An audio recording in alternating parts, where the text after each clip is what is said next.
Today we are interviewing Dr. Frageau on her perspective of the smartboard. Okay, so what are your pros and cons thoughts of the smartboard? Well, I think it has a lot of applications, but I also think it has some limitations.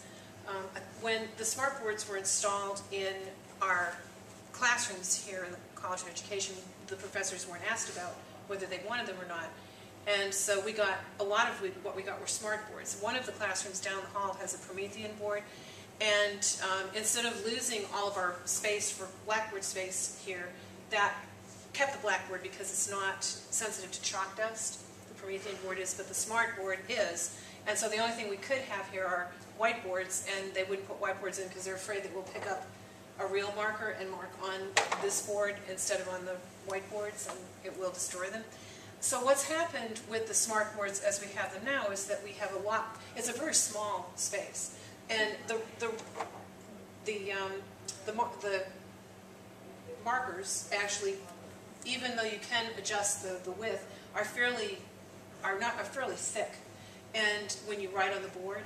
And so it really does limit the amount of space you have for actually using it as a board. Okay. Other than as, actually doing smart technology.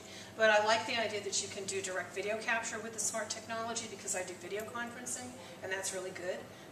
And I've had problems in the past with doing capture of video conferencing when we had to use an actual camera and record it, and we can do that with the smartboard, and there are a lot of other applications for it. Okay.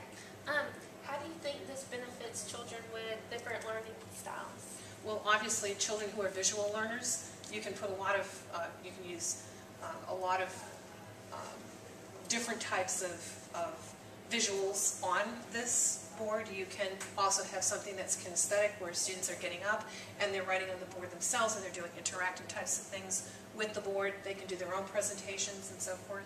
So there are, and if they're auditory learners, then you can use sound with it, but then we could use sound with the systems we had before, and we also could do videos with the system we had before. So,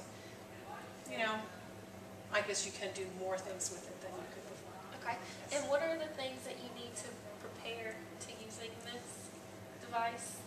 Well, the professor needs to have some sort of a preparation, some sort of tutorial or workshop, something in order to know how to use all the different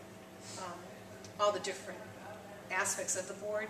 So, for example, learning how to use the eraser, how to use the notebook, how to use the video, basically all the different tools that you have on here. And when we're offered workshops here, they're not necessarily at convenient times for everybody.